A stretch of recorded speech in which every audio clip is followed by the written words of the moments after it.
This episode is brought to you by Cōsta. Download Cōsta today to effortlessly plant trees.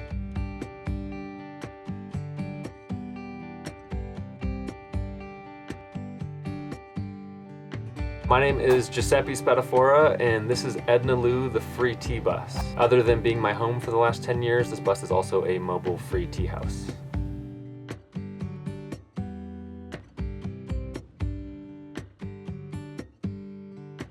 I grew up traveling abroad with my family, my grandparents, and then I went to a traveling high school as well. So experiential learning was a big part of the curriculum, traveling inside the country in middle school and outside the country to Asia and Central America and in high school. About 2 weeks after I turned 18, I hopped my first freight train, and I spent 10 years on and off riding freight trains and hitchhiking in between living in my truck and the beginning of living in this bus. I loved riding freight trains and hitchhiking because it gave me a ton of freedom, even if I did lose a lot of security. But living in a vehicle, I felt like I still maintained a lot of that freedom, but had a little more security, feel a little more grounded. I bought this bus, it'll be 10 years ago in March. I moved into it the day I bought it. So this bus is 99% salvage wood, 75% salvage hardware, including screws, plumbing, latches, fixtures. It runs on recycled vegetable oil. So there's a lot of that reclaimed element to this. So it wasn't like I could just go into the store and buy parts and hardware and wood. I really wanted to seek them out, find them. Most of the conversion took place in the first 5 years. It was a very slow process, but also very intentional. So many elders and community members kind of helped make this project happen. People helping with design elements and teaching me how to weld. I didn't have a lot of skills when I started this. This was a learning process.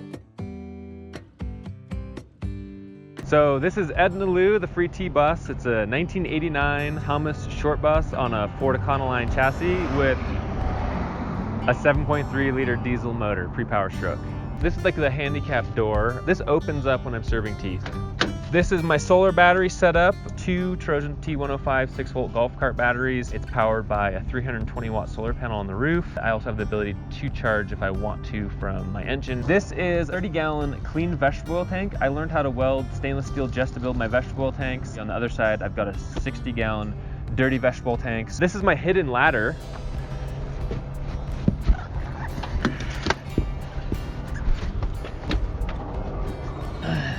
That's for accessing my roof box, cleaning my solar panel. I can also come up through the skylight on the inside. Inside some of these like cross members, there's telescopic poles that kind of come out to create a shade structure.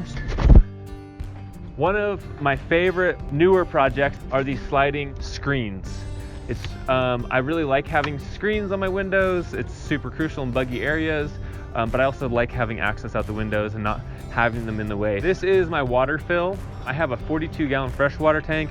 The drain for the water tank is right here. It also acts as an outdoor spigot, outdoor speakers, waterproof speakers for dance parties on the street. I tend not to use fossil fuels for very much, but I do have a propane tank under here, and 5 gallons of propane will last me about 3 months. I should show you my workshop. This is my tool shed.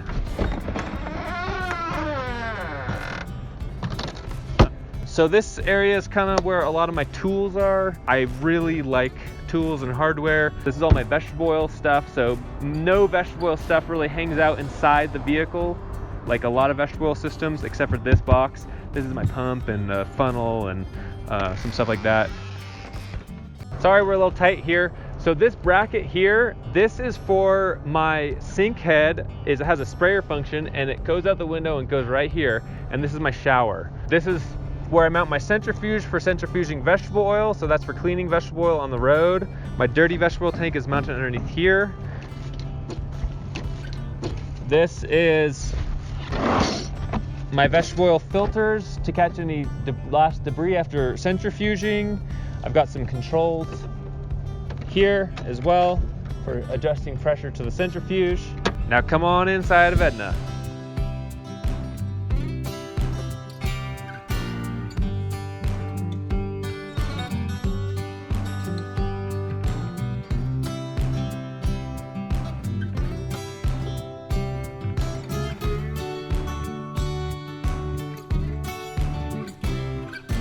I have a co-pilot chair here. This guy rotates and faces forward. My inverter is underneath here. This is just a nice little storage box. It's got a fold down front that allows a passenger to put their feet down. So this shelf is on a hinge.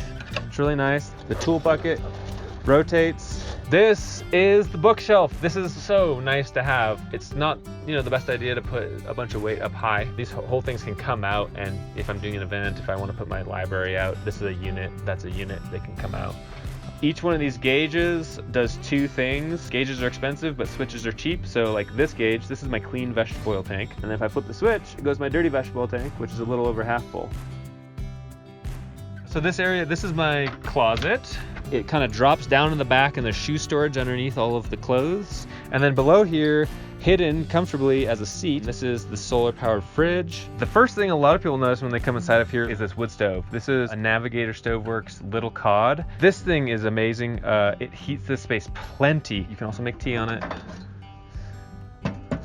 Most people don't realize that burners on wood stoves were designed to be taken out to put your cast iron or tea kettles like this directly into the flame.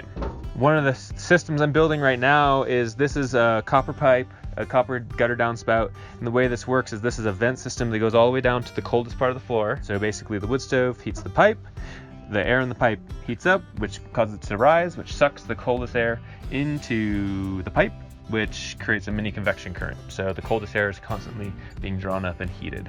This is my roll around table, bench, chair, cutting board, but it's also the wood storage box. Never burn chemically treated pallets. Look for HT or KD on the stamp on the side. Never burn it. Pallet says MD, methyl bromide. This is the kitchen area. I have running water. The hot water is heated by waste engine heat. There's a water filter. This is a ceramic water filter with a carbon core. When you're done with it, you just smash it apart, throw it into nature. There's only one plastic cap that's trash. Got an electric pump for the sink, but I also have a foot pump. It's much easier to conserve water with the foot pump. There's a kick pedal here, which is basically just an old headlight switch from the floor of, actually it was from the floor of this bus. And that turns on and off the water pump right there. So I can kick it on and off whenever I want. I have just a regular 2-burner camp stove that comes out right here. Everything is salvage, so everything has a story. And then I've got my mirror here inside of my, this is kind of my bathroom stuff. You can take that off. I can hang it for shaving or, put it here. It's nice to have things that come off like that. Everything is storage. This is my pantry. When the bed's down, you can also access it from the front here. Got my 12 volt power, my 110 power. This is coming off my inverter. That essentially doubles the counter space, but I'd like to do a lot of fermenting and canning, so this just adds a lot of space for kitchen work. This kind of is access to the rear tool area. And of course, all of this is storage as well. Clothes and gear.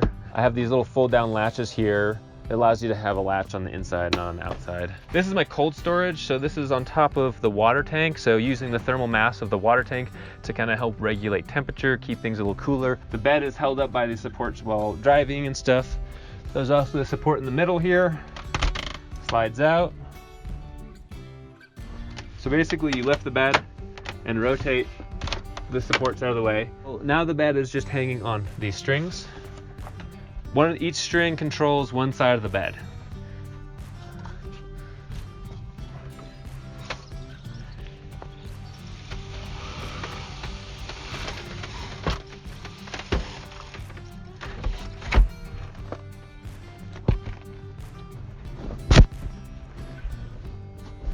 And voila, bed is down.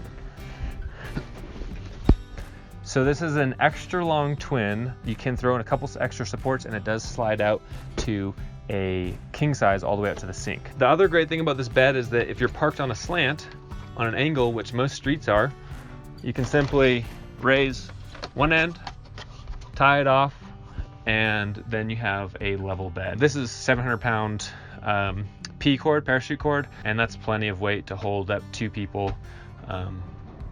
Yeah.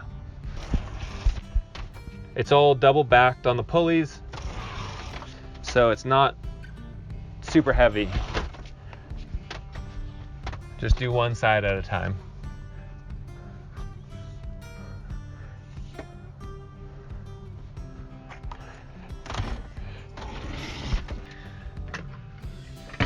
So the way this is designed is it's designed to pull out the wood box that rolls over here, and you stick a cushion on it, and it's really easy. It sits just a little bit higher than this, so you can sit at it cross-legged, very kind of erect because the seat is a little higher. Can fit my computer.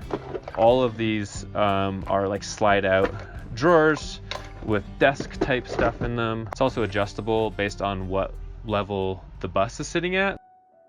This is the first thing people see when they come to the T-bus. This is a really special place because our society, we've been trained that we always need to have one-for-one interactions. I have to give you something if I'm gonna get something, or vice versa, and that money's the most valuable thing in the world. People offer me money all the time, and I don't accept monetary tips and donations while serving tea because I want to create a completely non-monetary experience. I found that that's the best way to create the most genuine interactions. Because people are always trying to give me money, I created the gift and take area. The gift and take, the idea is anyone can put in and anyone can take out. It's not a one-for-one interaction. You don't have to put in order to take out, or vice versa. You can do both, you could do neither. It's a series of drawers. This one is the money drawer. People trip out on this because you can come to the free tea bus and you can get free tea, and if you want, you can get free money.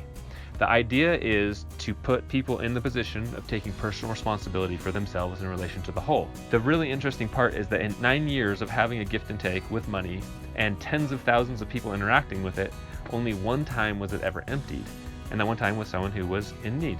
And so it's just kind of fun to rethink human nature. When you share with someone, you're saying to them, hey, I want to build a relationship with you, or I want to see you succeed. Whenever sharing occurs, it strengthens and reinforces a bond. For me, it's all about building bonds and relationships because those are super valuable. When multiple bonds are created and bonds are strengthened and there's bonds between people, that's the foundation of resilience in a community. That's the foundation of having your needs met without having to focus on pieces of paper. Oftentimes, change in our lives doesn't happen all at once. One of the most valuable things that I feel like I can say to someone who is seeking something different is to take steps. Don't get caught up in doing everything at once. There's this idea in permaculture of transitional ethics. It's like, this is where we are, this is where we want to be, and there's steps to get here. You can't just jump from point A to point B. My main goal is to create a more sharing world. The way that I do that is by sharing. Once our basic needs are met, humans are not innately self-interested. We're actually very community-oriented beings. I hope you enjoyed this week's episode. If you did, be sure to like, comment, and subscribe. And if you want to know more about the free tea bus, check out freeteaparty.org. Peace. Have a great week. I'm currently in Joshua Tree, which is a desert and amazing ecosystem. I'm sure you like the outdoors as much as I do, and that's why you're gonna love Ecosia. Ecosia is a search engine for all of your searching needs, and for every 40 searches, they plant a tree. It's a cacti. I'm in the desert. And so I like to casually plant trees, no big deal. If you would like to casually plant trees, you can download Ecosia. Download Ecosia today and plant a tree for every 40 searches or so. I bet that you can plant 10 trees. If you would like to effortlessly plant trees and contribute and give back to our ecosystem, use Ecosia and feel relief knowing that you're helping make a better tomorrow. Big love. Have a great day. Mwah! Got a spine in my finger. It went through the gloves.